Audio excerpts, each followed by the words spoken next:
الحمد لله رب العالمين، نحمده ونستعينه ونستغفره ونؤمن به ونتوكل عليه ونعوذ به من شرور أنفسنا. من يهد الله فهو المهتدي ومن يضلل فلن تجد له وليا مرشدا. أشهد أن لا إله إلا الله وأشهد أن محمدا عبده ورسوله أرسله بالحق بشيرا ونذيرا بين يدي الساعة. من يطع الله ورسوله فقد رشد ومن يعصهما فإنه لا يضر إلا نفسه ولا يضر الله شيئا. اللهم صل على محمد وعلى آل محمد كما صليت على إبراهيم وعلى آل إبراهيم إنك حميد مجيد. اللهم بارك على محمد وعلى آل محمد كما باركت على إبراهيم وعلى آل إبراهيم إنك حميد مجيد. أما بعد فإن خير الكلام كلام الله وخير الهدي هدي محمد صلى الله عليه وسلم وشر الأمور محدثاتها وكل بدعة ضلالة. أعوذ بالله من الشيطان الرجيم. بسم الله الرحمن الرحيم. والعصر إن الإنسان لفي خسر إلا الذين آمنوا وعملوا الصالحات وتواصوا بالحق وتواصوا بالصبر. صدق الله. أيها الناس اتقوا الله. അള്ളാഹുവിൻ്റെ വിധികളെയും വിലക്കുകളെയും തികഞ്ഞ സൂക്ഷ്മതയോടുകൂടി ഗ്രഹിക്കുവാനും പാലിക്കുവാനും പുലർത്തുവാനും തയ്യാറാകണമെന്ന് ആദ്യമായും എല്ലാവരോടുമായി വസിയത്ത് ചെയ്യുകയാണ്. അല്ലാഹു സുബ്ഹാനഹു വ തആല നേരായ വഴിയിലൂടെ ജീവിച്ച് ഇഹപര സൗഭാഗ്യങ്ങൾ നേടിയെടുക്കുന്ന ഉത്തമരായ അവന്റെ ദാസന്മാരിൽ നമ്മെ എല്ലാവരെയും ഉൾപ്പെടുത്തുമാറാകട്ടെ. നമ്മുടെ എല്ലാ തെറ്റുകുറ്റങ്ങളും പുറത്തു തന്ന് അവന്റെ ജന്നാത്തുൽ ഫിർദൗസിൽ റബ്ബ് സുബ്ഹാനഹു വ തആല നമ്മെ എല്ലാവരെയും ഒരുമിപ്പിക്കുമാറാകട്ടെ. പരിശുദ്ധ റമളാൻ നമ്മളോട് അടുത്തുകൊണ്ടിരിക്കുകയാണ്. ആ പുണ്യ ദിനങ്ങൾക്ക് സാക്ഷ്യം വഹിക്കുവാനും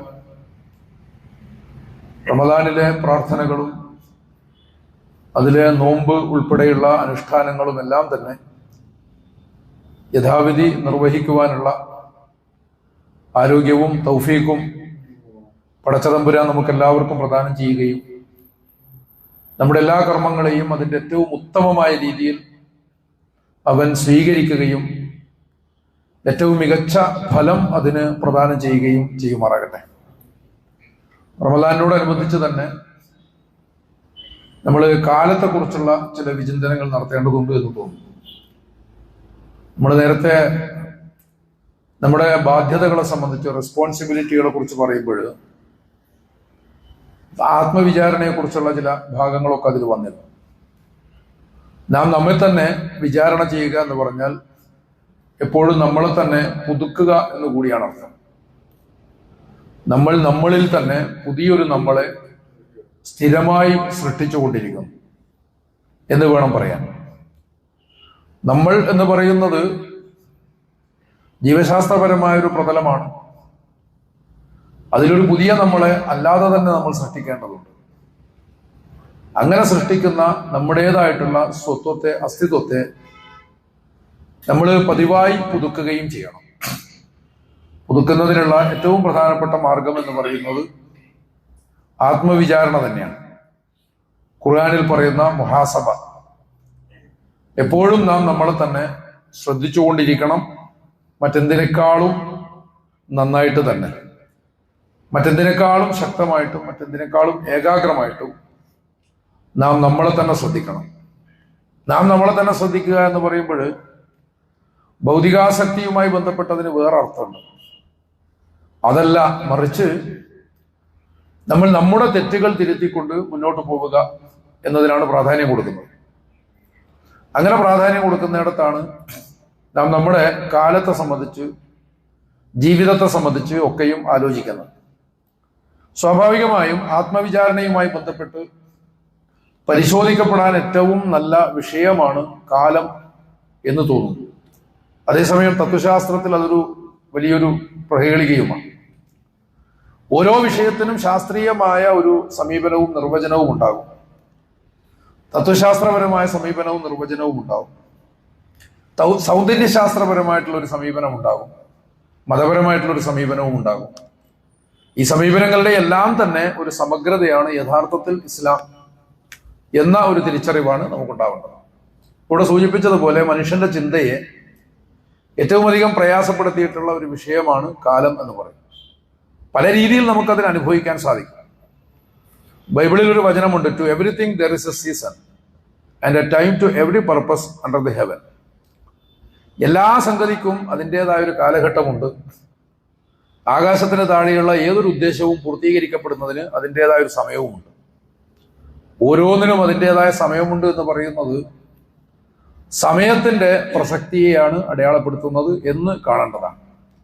വിശുദ്ധ ഖുർആനിലുള്ള ഒരുപക്ഷെ ഏറ്റവും ചെറിയ സൂറയാണ് ഇവിടെ, അത് മുഴുവനായിട്ടുമാണ് ഖുതുബയുടെ തുടക്കത്തിൽ ഇവിടെ ഓതിക്കേൾപ്പിച്ചത്, സൂറ അൽ അസ്ർ.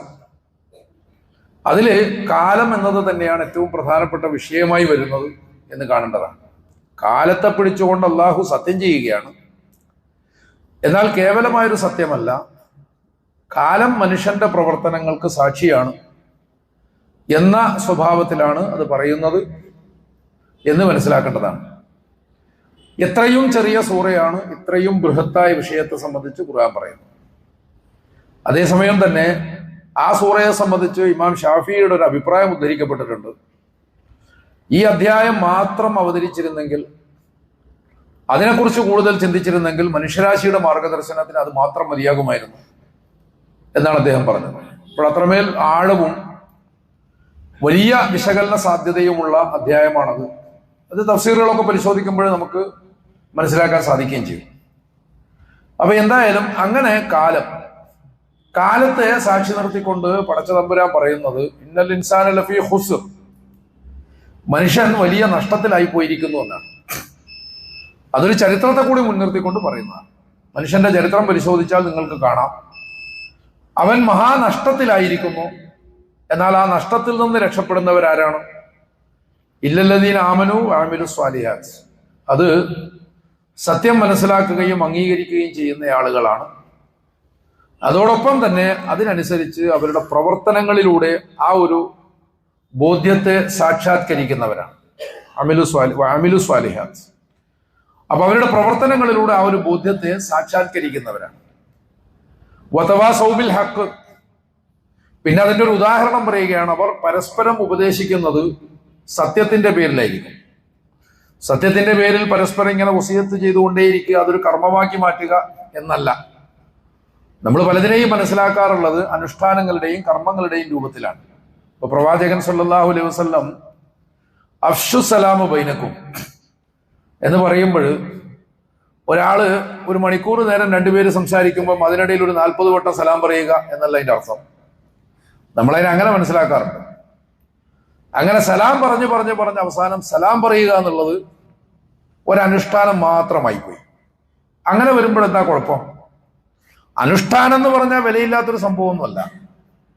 അതേസമയം ഒരു സംഗതി അനുഷ്ഠാന പരമാകുന്നതോടുകൂടി അതിനൊരു യാന്ത്രികത കൈവരും. ഒരാളെ കാണുമ്പോൾ വളരെ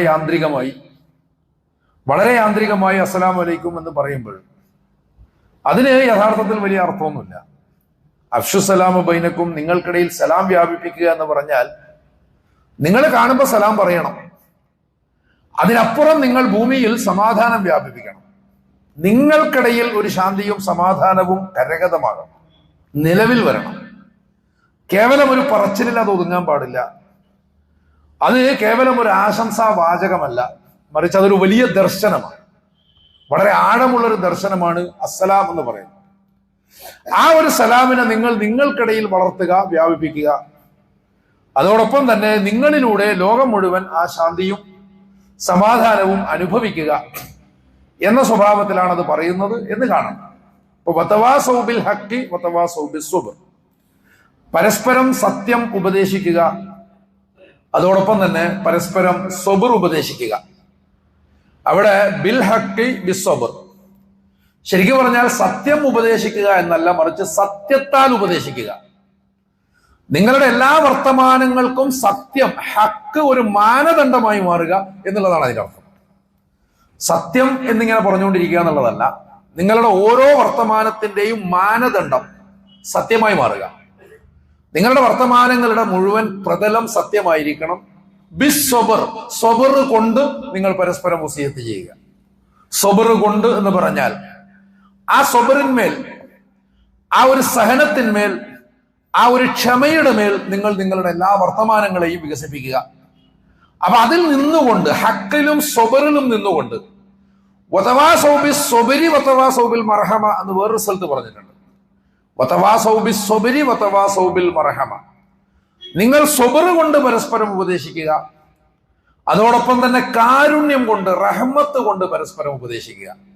അപ്പൊ നിങ്ങളുടെ വർത്തമാനങ്ങളുടെ അടിസ്ഥാനം സബറായി മാറുക, നിങ്ങളുടെ വർത്തമാനങ്ങളുടെ ആധാരം കരുണയായി മാറുക എന്ന് പറയുമ്പോൾ നിങ്ങളുടെ പ്രവർത്തനങ്ങൾ തന്നെ അതിലായി മാറും എന്നുള്ളതാണ് യഥാർത്ഥത്തിൽ ഖുർആൻ സൂചിപ്പിക്കുന്നത് എന്ന് മനസ്സിലാക്കേണ്ടതാണ്. അപ്പോൾ ഇവിടെ പറഞ്ഞത് ഈ വർത്തമാനങ്ങളെല്ലാം പറയുന്നതിന് മുമ്പായിട്ട് പറയുന്നതാണ് മനുഷ്യൻ നഷ്ടത്തിലായിപ്പോയി. ഇങ്ങനെ ജീവിക്കാത്തത് കൊണ്ടാണ് മനുഷ്യൻ നഷ്ടത്തിലാവുന്നത്. പുരാതന കാലം മുതൽക്കുള്ളതും ആധുനികമായിട്ട് നടപ്പിലുള്ളതുമായിട്ടുള്ള എല്ലാ പ്രവർത്തനങ്ങളും നോക്കിക്കഴിഞ്ഞാൽ എന്തുകൊണ്ടാണ് അവർക്കിടയിൽ ഇത്തരത്തിലുള്ള ഒരുപാട് അസ്വസ്ഥതകൾ അതങ്ങനെ പെരുകി വരികയാണ്. അന്തർദേശീയ തലത്തിൽ ഉണ്ടാകുന്ന യുദ്ധങ്ങളും വയലൻസും നമ്മൾ ചിലപ്പോൾ ചിന്തിക്കും, മനുഷ്യർക്ക് ഇങ്ങനെയാണ് ഇത്രയും ക്രൂരന്മാരാവാൻ സാധിക്കുന്നത്. വലിയൊരു സിസ്റ്റം നമ്മളെ മുഴുവൻ നയിച്ചുകൊണ്ടിരിക്കുകയാണ്. ആ സിസ്റ്റത്തിന്റെ സ്വഭാവം എന്താണ്? ഗസയിലുള്ള ആളുകൾ മുഴുവൻ ഒഴിഞ്ഞു പോയിക്കൊള്ളണം എന്നാണ് അമേരിക്കൻ പ്രസിഡന്റിന്റെ ആജ്ഞ. അമേരിക്കൻ പ്രസിഡന്റ് അത് പറയുന്നത് കച്ചവട താല്പര്യങ്ങളെ മുൻനിർത്തിയാണ്. ഒരു വലിയ ജനതയുടെ ഉപജീവനം, അതിജീവനം, അവരുടെ പ്രദേശം, അവരുടെ അഭിലാഷങ്ങൾ, അവരുടെ വിശ്വാസങ്ങൾ, ഇതിനേക്കാൾ പ്രധാനമായിട്ട് കച്ചവടം മാറുന്ന ഒരു അന്തരീക്ഷത്തെ സംബന്ധിച്ച് നമ്മളത് വിചാരിക്കുന്നു. നമ്മൾ പലതിനും തുടക്കം മുതൽക്കേ വലിയ പ്രാധാന്യം കൊടുത്ത് കാണുന്നില്ല.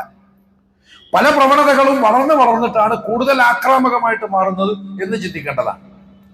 നമ്മളൊക്കെ പണ്ട് കോളേജിൽ പഠിക്കുമ്പോൾ റാഗിംഗ് എന്ന് പറഞ്ഞിട്ടൊരു കലാപരിപാടിയുണ്ട്. മുതിർന്ന കുട്ടികൾ വിളിക്കും വാടാ പോടാ, പിന്നെ ഈ എടാ വെച്ചിട്ടുള്ള കുറച്ച് ഡയലോഗുകൾ, മുണ്ടിന്റെ മടക്കി കുത്തഴിപ്പിക്കല്, ഒന്ന് ഏത്തടിക്കല്, ഇതിൽ തീരുവത്. അത് തന്നെ ഗുരുതരമായൊരു പ്രശ്നമായിരുന്നു. പക്ഷെ അന്ന് ഒരു പരിധി വരെ അത്തരം വലിയ ചില ഗുണ്ടായുസങ്ങളിൽ നിന്ന്, വേറെ വാക്കുണ്ടോ എന്ന് എനിക്കറിയില്ല, അത്തരം ചില തെമ്മാടിത്തങ്ങളിൽ നിന്ന് നമ്മളെ ഒരു പരിധി വരെ അവലംബിച്ചിരുന്നത് വിദ്യാർത്ഥി സംഘടനകളെയാണ്. വിദ്യാർത്ഥി സംഘടനകൾ അതിലൊരു രക്ഷയാണ്. അതേസമയം വിദ്യാർത്ഥി സംഘടനകളുടെ നേതാക്കളുടെ നേതൃത്വത്തിൽ അതിനേക്കാൾ വളരെ ക്രൂരമായ, ചിന്തിക്കാൻ പോലും സങ്കല്പിക്കാൻ പോലും പറ്റാത്ത ക്രൂരതകൾ ഇപ്പോഴും റാഗിംഗ് എന്നും പറഞ്ഞിട്ട്, അതും അന്ന് അതിനെതിരെ നിയമമൊന്നുമില്ല.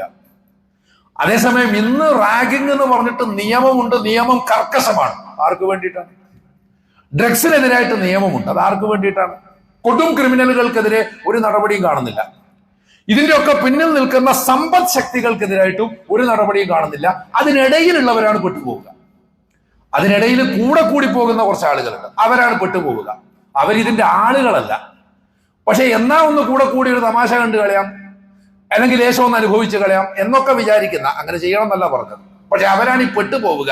ഈ അർത്ഥത്തിൽ നമ്മുടെ സംവിധാനങ്ങൾ പോലും തെറ്റായ സ്വഭാവത്തിൽ നയിക്കപ്പെട്ടുകൊണ്ടിരിക്കുന്ന ഒരു അന്തരീക്ഷം, നമ്മുടെ നാട്ടിന്റെ അവസ്ഥ, അതോടൊപ്പം തന്നെ അന്തർദേശീയമായ അവസ്ഥയും, ഇങ്ങനെ എല്ലാ അർത്ഥത്തിലും അനീതി നടമാടിക്കൊണ്ടിരിക്കുന്ന ഒരു കാലം. അതുപോലെ തന്നെ മുൻകാലങ്ങളും അങ്ങനെ തന്നെയാണ്. പക്ഷെ റബ്ബ് സുബ്ഹാനഹു വ തആല പറയുന്നത് കാലം സാക്ഷി മനുഷ്യൻ നഷ്ടത്തിലാണ്. നമ്മൾ കാലത്തെയാണ്, നമ്മളിവിടെ പറഞ്ഞതും അങ്ങനെ തന്നെയാണ്. കാലം വളരെ മോശമാണ്. കാലം വളരെ മോശമാണെന്ന് എങ്ങനെയാ പറയാ? അതിലേക്ക് നമ്മൾ പിന്നീട് വരും. കാലത്തെ സാക്ഷി നിർത്തുകയാണ്. കാലത്തെ സാക്ഷി നിർത്തുന്നത് കാലം വിശുദ്ധമായത് കൊണ്ടാണ്. യഥാർത്ഥത്തിൽ കാലം എന്ന് പറയുന്നതിനെ, ടൈം എന്ന് പറയുന്നതിനെ ഒരു എൻറ്റിറ്റി ആയിട്ട് പരിഗണിക്കുകയാണെങ്കിൽ, ഒരു അസ്തിത്വമായിട്ട് അല്ലെങ്കിൽ ഒരു ഉണ്മയായിട്ട്, ഒരു ബീയിങ് ആയിട്ട് നിങ്ങൾ പരിഗണിക്കുകയാണെങ്കിൽ അത് വളരെ വിശുദ്ധമാണ്. അതിനെ നിങ്ങൾക്കെതിരെ സാക്ഷി നിർത്തുകയാണ്. പക്ഷെ നിങ്ങൾ എന്ത് ചെയ്യുന്നു? കാലത്തെ കുറ്റം പറഞ്ഞുകൊണ്ടിരിക്കുന്നു. അപ്പോൾ ഇതാണ് സംഭവിക്കുന്നത് എന്നുള്ളതാണ് ഖുർആൻ ഇതിനെ സംബന്ധിച്ചൊക്കെ പറയുന്നത്. എന്തായാലും അതൊക്കെ വെച്ചിട്ട് സമയത്തെ സംബന്ധിച്ചുള്ള നമ്മുടെ ചർച്ചകളും ചിന്തകളും ഒക്കെ മുന്നോട്ട് കൊണ്ടുപോയാൽ ഇതിങ്ങനെ പറയുമ്പോൾ മുമ്പ് പറഞ്ഞിട്ടുള്ള ഒരു കഥ ഓർമ്മ വരികയാണ്. മുമ്പ് പറഞ്ഞിട്ടുള്ള കഥ അത് ഒരു അർജന്റീൻ കഥ, സീക്രട്ട് മിറാക്കിൾ, രഹസ്യമായിട്ടുള്ള ഒരു അത്ഭുതം. ആ അത്ഭുതത്തെ സംബന്ധിച്ച് ആ കഥ ആരംഭിക്കുന്നത് ഖുർആനിൽ ഒരു ആയത്ത് കൊണ്ടാണ്. ആ ആയത്ത് സൂറത്തുൽ ബഖറയിലാണ്. അതും കാലത്തെ സംബന്ധിക്കുന്ന. നമ്മൾ പലപ്പോഴും അതിലെ അത്ഭുതത്തെ സംബന്ധിച്ചാണ് പലപ്പോഴും ആളുകൾക്ക് വലിയ താല്പര്യം. അതാണ് എന്താണ് സംഭവിച്ചത്. അത് വളരെ അത്ഭുതകരമാണെങ്കിൽ ആളുകൾക്ക് വലിയൊരു താല്പര്യം ഉണ്ടാവും. അതേസമയം ആ അത്ഭുതമല്ല, അതിനുള്ള പാഠമാണ്. അതിനുള്ള പാഠമാണ് ഏറ്റവും പ്രധാനം എന്നുള്ളതാണ് നമ്മൾ ചിന്തിക്കേണ്ടത്. അപ്പൊ അങ്ങനെ ചിന്തിക്കുമ്പോൾ ഒരാള് തകർന്നു കിടക്കുന്ന നഗരത്തിലൂടെ നടന്നു പോവുകയാണ്. യെരുശലേം നഗരമാണ് പശ്ചാത്തലം എന്നുള്ളതാണ് വ്യാഖ്യാതാക്കൾ പറയുന്നത്. ഈ സംഭവത്തെ കുറിച്ച് കൃത്യമായ വിവരണമൊന്നും ഖുർആനിലില്ല. ഖുർആൻ പലതും അങ്ങനെയാണ് പറയാം. നമുക്ക് തുടർന്ന് ചിന്തിക്കാനും മനസ്സിലാക്കാനും കണ്ടെത്താനും പാകത്തിലുള്ള വർത്തമാനങ്ങളാണ് ഖുർആൻ പലതും പറയുന്നത്. ഖുർആന്റെ ഒരു പ്രധാനപ്പെട്ട സവിശേഷത അതാണ്. പടച്ചതമ്പുരാൻ പറയുന്നു, നമ്മളങ്ങ് കേട്ടുകൊടുക്കുക എന്നുള്ളതല്ല. നമ്മളതിനെ കുറെ കൂടി അന്വേഷിക്കുന്നു. ആ അന്വേഷണത്തിലൂടെ നമുക്ക് പുതിയ അവബോധങ്ങൾ ഉണ്ടാകുന്നു. ആ ഒരു സ്വഭാവത്തിലാണ് ഖുർആനിന്റെ ആഹ്വാനങ്ങളുടെ വർത്തമാനങ്ങളുടെ ഒരു ഘടന അതാണ് എന്ന് തിരിച്ചറിയേണ്ടതാണ്. അപ്പോൾ ഇതിലും വളരെ അവ്യക്തമായിട്ടുള്ള സംഗതികളാണ് പറയുന്നത്. എന്താണ് സംഭവം എന്ന് കൃത്യമായിട്ട് പറയുന്നൊന്നുമില്ല. അതേസമയം കൂടുതൽ മുഫസ്സിറുകളും പറയുന്നത് അത് യെരുശലേം നഗരത്തെ സംബന്ധിച്ച് നെബൂഖദ്നസറിന്റെ ആക്രമണത്തിന് ശേഷം, അസീറിയന്മാരുടെ ആക്രമണത്തിന് ശേഷം യെരുശലേമിലുള്ള സകല ജൂതരെയും അവിടെ നിന്ന് പുറത്താക്കി പിടിച്ചുകൊണ്ടുപോയി അടിമകളാക്കി ആ നഗരം തന്നെ തകർത്ത് കളഞ്ഞു. അവിടെ ഉണ്ടായിരുന്ന അവരുടെ പള്ളി തകർത്ത് കളഞ്ഞു. അതോടൊപ്പം തന്നെ അവിടെ സൂക്ഷിച്ചിരുന്ന തൗറാത്തിന്റെ പ്രതി കത്തിച്ചു കളഞ്ഞു. ഇങ്ങനെയൊക്കെ ആകെ നാശമാക്കിയിട്ടുള്ള ഒരു നഗരത്തിലൂടെയാണ് ഈ മനുഷ്യൻ അങ്ങനെ നടക്കുന്ന സമയത്ത് അയാൾ ഇങ്ങനെ ചിന്തിക്കുകയാണ്, എങ്ങനെയാണ് പടച്ച തമ്പുരാൻ ഇതിനെ വീണ്ടും പുനരുജ്ജീവിപ്പിക്കുക? അങ്ങനെ പുനരുജ്ജീവിപ്പിക്കും. അങ്ങനെ ഒരു വാഗ്ദാനം അവർക്ക് കൊടുത്തിട്ടുണ്ട്. അത് ഇതുമായി ബന്ധപ്പെട്ട് നമ്മൾ ഉദ്ദേശിക്കുന്ന സംഭവം തന്നെയാണെങ്കിൽ സൂറത്തുൽ കഹ്ഫിൽ അത് പറഞ്ഞിട്ടുണ്ട്. നാം ഇസ്രായേൽ സമൂഹത്തോട് പറഞ്ഞിട്ടുണ്ടായിരുന്നു, 2 വട്ടം നിങ്ങൾ നശിച്ചു പോകും, 2 വട്ടവും നിങ്ങൾ തിരിച്ചു വരും. അപ്പൊ തിരിച്ചു വരുന്നുള്ളൊരു വർത്തമാനമുണ്ടല്ലോ. എങ്ങനെയാണ് ഇത് തിരിച്ചു വരിക? എങ്ങനെയാണ് ഇത് വീണ്ടും പുനരുജ്ജീവിപ്പിക്കപ്പെടുക എന്ന് പറയുമ്പോൾ അവിടെ യഥാർത്ഥത്തിൽ പ്രവർത്തിക്കുന്നത് കാലമാണ് എന്ന് കാണിച്ചു കൊടുക്കുകയാണ്. ഖുർആൻ പറയുന്നത് ആ ചോദ്യത്തോടു കൂടി അയാൾ ഉറങ്ങിപ്പോയി. അങ്ങനെ ഉറങ്ങി ഉണർന്നതിന് ശേഷം കാല കം ലബിസ്, പടച്ച തമ്പുരാൻ ചോദിച്ചു എന്നാണ്. പടച്ച തമ്പുരാൻ ചോദിച്ചു, കം ലബിസ്, നീ എത്ര കാലം കഴിച്ചു കൂട്ടി, എത്ര കാലം ഇവിടെ ഉറങ്ങി? കാല ലബിസ്ത യൗമൻ ഔ ബഅദ യൗം. അപ്പോൾ അയാൾ പറഞ്ഞു, ഒരു ദിവസം അല്ലെങ്കിൽ അതിനേക്കാൾ കുറഞ്ഞ കാലം. ഒരു ദിവസം അല്ലെങ്കിൽ അതിനേക്കാൾ കുറഞ്ഞ കാലം. കാല ബൽ ലബിസ്ത മിഅത ആം. അങ്ങനെയല്ല, നീ ഒരു 100 കൊല്ലമായിട്ട് ഇവിടെ കിടന്നുറങ്ങാണ്. പടച്ച തമ്പുരാൻ പറയാണ്, നീ ഒരു 100 കൊല്ലമായിട്ട് ഇവിടെ കിടന്നുറങ്ങാണ്. ഫൽനുറിലാ തആമിക് തആമിക ശറാബിക്, നീ നിന്റെ ഭക്ഷണവും വെള്ളവും ഒക്കെ നോക്കുക. നിനക്ക് കഴിക്കാനുള്ള ഭക്ഷണവും വെള്ളവും ഒക്കെ അതുപോലെ തന്നെ ഉണ്ട്. ലമ്യത്തസൻ, അതിന് യാതൊരു കുഴപ്പവും സംഭവിച്ചിട്ടില്ല. അതേസമയം വൽനുറിലാ ഹിമാരിക്, നീ നിന്റെ കഴുതയുടെ നേരെ നോക്കൂ. അയാൾ കഴുതപ്പുറത്താണ് വന്നിരിക്കുന്നത്, അല്ലെങ്കിൽ കഴുതയോടൊപ്പമാണ് നടക്കുന്നത്. നീ നിന്റെ കഴുതയെ നോക്കൂ എന്ന് ചോദിച്ചപ്പോൾ തുടർന്ന് കഴുതക്കെന്താ സംഭവിച്ചതെന്നും പറയുന്നില്ല. പക്ഷെ അത് വളരെ വ്യക്തമാണ്, കഴുത ആകപ്പാടെ ചത്ത് ദ്രവിച്ചിട്ടില്ല. നുരുമ്പിച്ച അസ്ഥിയും മറ്റുമൊക്കെ അവിടെ കഷ്ണങ്ങളൊക്കെ ആയിട്ട് ഇങ്ങനെ കിടക്കുന്നുണ്ട്. അപ്പൊ കഴുതക്ക് ചത്തിട്ട് അത്രയും കാലം കഴിഞ്ഞു എന്നുള്ളതാണ്. ഇദ്ദേഹത്തിന് അതിനെ സംബന്ധിച്ച് യാതൊരു ബോധവുമില്ല. എന്നിട്ട് പടച്ചതമ്പുരാൻ പിന്നെ പറയുന്നത്, ഇങ്ങനെ നുരുമ്പിച്ച് ദ്രവിച്ച് മണ്ണായി മാറിയ അസ്ഥിയിൽ നിന്ന് പിന്നെയും നാം നിങ്ങളെ പുനരുജ്ജീവിപ്പിക്കുന്നുണ്ടെങ്കിൽ, അതിനെനിക്ക് സാധിക്കുമെങ്കിൽ ഈ പറയുന്നത് അതൊരു കാലത്തിന്റെ മാത്രം പ്രശ്നമാണ്. അപ്പൊ ഇവിടെ കാലം ഒരർത്ഥത്തിൽ ആപേക്ഷികമായിട്ട് അനുഭവപ്പെടുന്നുണ്ട്. ദീർഘകാലം ഉറങ്ങിപ്പോയ ആളുകളുടെ കഥകൾ സാഹിത്യത്തിൽ ധാരാളം വന്നിട്ടുണ്ട്. അതിലെ ഏറ്റവും വിഖ്യാതമായ കഥയാണ് വാഷിംഗ്ടൺ ഇർവിങ്ങിന്റെ റിപ്പ് വാൻ വിങ്കിൾ. അതൊരു പ്രയോഗം തന്നെയാണ്, ഭാഷയിൽ അതൊരു പ്രയോഗം തന്നെയായി മാറിയിട്ടുണ്ട്. അത് അമേരിക്കയിലെ ആഭ്യന്തര യുദ്ധത്തിന്റെ സമയത്ത് നടന്നതാണ്. ആഭ്യന്തര യുദ്ധത്തിന്റെ സമയത്ത് അയാൾ അങ്ങോട്ട് ഉറങ്ങിപ്പോയി.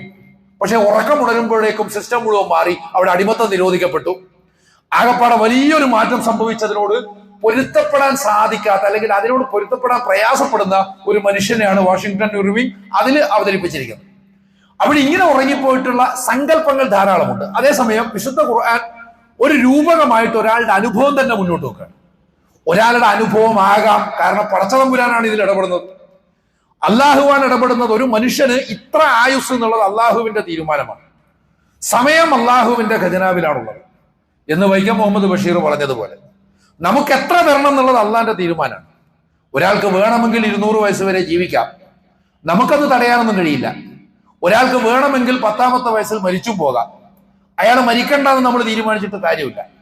അകാല ചരമം എന്നതിനേക്കാൾ അസംബന്ധമായൊരു വാക്ക് യഥാർത്ഥത്തിൽ ഇല്ല എന്ന് വേണം നമ്മൾ മനസ്സിലാക്കാൻ. പക്ഷേ ചെറുപ്പത്തിൽ മരിച്ചു പോകുന്ന ആളുകളെ സംബന്ധിച്ച് നമ്മളങ്ങനെ പറയുന്നതാണ്. ഒരു ഒടുക്കം മട്ടിലുള്ള പറച്ചിൽ നിങ്ങളുള്ള എനിക്ക് തെറ്റില്ല. പക്ഷെ അകാല ചരമം, ഇതാരാണ് ഈ അകാലം തീരുമാനിച്ചത്? കാലം എന്ന് പറയുന്ന അയാൾക്ക് അനുവദിക്കപ്പെട്ട സമയമാണ്. ഇതിലൊക്കെ ഒരുപാട് വിശദീകരണങ്ങളുണ്ട് എന്ന് കാണേണ്ടതാണ്. അപ്പൊ അതുകൊണ്ട് അകാല ചരമം എന്നതിനേക്കാൾ അസംബന്ധമായിട്ട് ഒരു പരാമർശവുമില്ല. അതങ്ങനെ സംഭവിക്കും. ഇയാൾക്ക് ആയുസ് ഒരുപാടുണ്ട്, പക്ഷെ 100 വർഷം അയാൾ ഉറങ്ങി ഉണർന്നപ്പോൾ അയാൾക്ക് മനസ്സിലാകുന്നത് ഒരൊറ്റ ദിവസം മാത്രമേ ഞാൻ ചെലവഴിച്ചിട്ടുള്ളൂ, അത് ഉറങ്ങിപ്പോയത് കൊണ്ടാണെന്ന് വിചാരിക്കാം. പക്ഷെ അതിലും ഈ കാലത്തെ സംബന്ധിച്ചുള്ള ഒരു ആവേശികതയാണ്. ഈ ഒരു ആയത്ത് വെച്ചുകൊണ്ട് ബോർഹസ് തന്റെ കഥ സീക്രട്ട് മിറാക്കിൾ എന്ന കഥ തുടങ്ങുകയാണ്. അത് ജെറോമ്യ ഹ്ലാഡക് എന്ന ഒരു ജൂതന്റെ കഥയാണ്. ഇതിൽ വേറൊരു രസവും കൂടി ഉണ്ട്. ഖുർആൻ വെച്ചുകൊണ്ട് തുടങ്ങുന്നത് ഒരു ജൂതന്റെ കഥയാണ്. എന്നാൽ അതേസമയം ഈ ആയത്ത് വെച്ചിട്ട് ഖുർആൻ പറയുന്നത് ആരെക്കുറിച്ചാണെന്നുള്ള അഭിപ്രായങ്ങളിൽ വ്യത്യസ്ത അഭിപ്രായങ്ങളുണ്ട്. വലിയൊരു വിഭാഗത്തിന്റെ അഭിപ്രായം അത് ഉസൈർ എന്ന് പറയും അറബി. യസ്ര എന്ന് പറഞ്ഞാൽ ജൂത പുരോഹിതനാണ്, ആധികാരികതയുള്ള ജൂത പുരോഹിതനാണ്. ഈ പറയുന്ന തൗറാത്തൊക്കെ കത്തിക്കപ്പെട്ടതിന് ശേഷം പിന്നെ അവർ വീണ്ടും ഇതൊക്കെ എഴുതിയുണ്ടാക്കിയത് ഇദ്ദേഹത്തിന്റെ മനപ്പാടത്തെ അവലംബിച്ചിട്ടാണ്. അപ്പോൾ അത്രയും ആധികാരികതയുള്ള യഹൂദ പണ്ഡിതനായിട്ടുള്ള യസ്ര, ആ ഒരു പാരമ്പര്യത്തിലേക്കാണ് ഈ കഥ ചേർക്കുന്നത്. വിശുദ്ധ ഖുർആൻ അങ്ങനെയാണ് പറയുന്നത്. അതേ സ്വഭാവത്തിൽ ഒരു യഹൂദനിലേക്ക് തന്നെയാണ് ബോർഹസ് ഈ കഥയെ കൊണ്ടുവരുന്നത്. പക്ഷെ പശ്ചാത്തലം ഒരു നാസി പശ്ചാത്തലമാണ്, ആന്റിസെമിറ്റിസത്തിന്റെ പശ്ചാത്തലം. മുമ്പ് ഇവിടെ വിശദീകരിച്ചിട്ടുണ്ട് ആ കഥ, എന്നാലും ഒന്ന് ഓർമ്മിപ്പിക്കാൻ.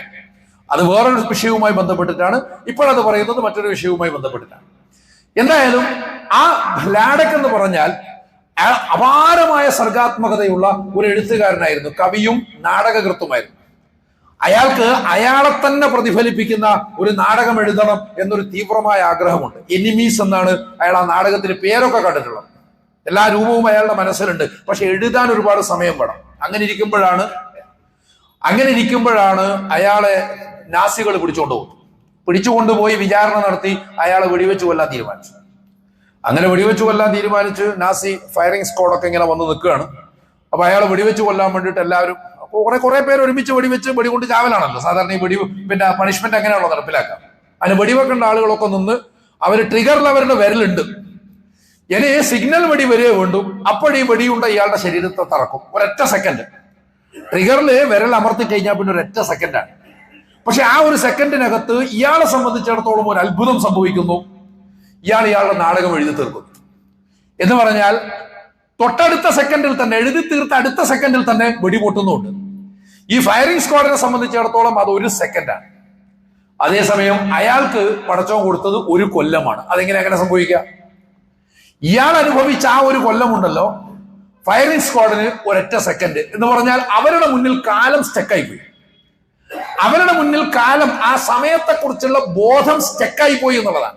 അവർക്ക് 1 സെക്കൻഡ് ആയിരുന്നത് അയാൾക്ക് 1 കൊല്ലമായി മാറി. അയാൾ ആ നാടകം എഴുതി പൂർത്തിയാക്കുകയും ചെയ്തു എന്നുള്ളതാണ് ആ കഥ പറയുന്നത്. അപ്പോൾ ഇങ്ങനെ ഒരു സമയത്തിന്റെ ഒരു അനുഭവവുമായി ബന്ധപ്പെട്ടിട്ടുള്ള ആവേശികത, അതിനൊരു നോൺ ലീനിയർ ടൈം സ്ട്രക്ചറിൽ നിന്നുകൊണ്ടുള്ള ഒരുപാട് കഥകൾ ബോർഹസ് എഴുതിയിട്ടുണ്ട്. ഈ കാലത്തെ തന്നെ സൂചിപ്പിക്കുന്ന മറ്റൊരു കഥയുണ്ട്, അതിന്റെ വിശദാംശങ്ങളിലേക്കൊന്നും പോകേണ്ടതില്ല. വിസാർഡ് പോസ്റ്റ്പോണ്ട് എന്ന് പറഞ്ഞിട്ടൊരു കഥ. ഒരു മാന്ത്രികന്റെ അടുത്ത് മന്ത്രവിദ്യ പഠിക്കാൻ വരികയാണ് ഒരു മഠത്തിലെ ഡീൻ, വലിയ പുരോഹിതൻ. വന്നിട്ട് മന്ത്രവിദ്യ പഠിക്കുമ്പോൾ മാന്ത്രികൻ അയാളെ വീട്ടിൽ കൊണ്ടുപോയിട്ട് പരിചാരികയോട് പറയും, ആ പോട്രിഡ്ജ് എന്ന് പറഞ്ഞാൽ പിന്നെ യൂറോപ്യന്മാരൊക്കെ ഉപയോഗിക്കുന്ന ഒരു കോണ്ടിനെന്റൽ ഫുഡിലൊക്കെ ധാരാളമായിട്ട് ഉപയോഗിക്കുന്ന ഒരു പക്ഷിയാണ്. അപ്പൊ ആ പക്ഷിയുടെ മാംസം ഒന്ന് കഴുകി വെക്ക്, ഫ്രൈ ചെയ്യാൻ ഞാൻ പറയുമ്പോൾ ചെയ്താൽ മതി.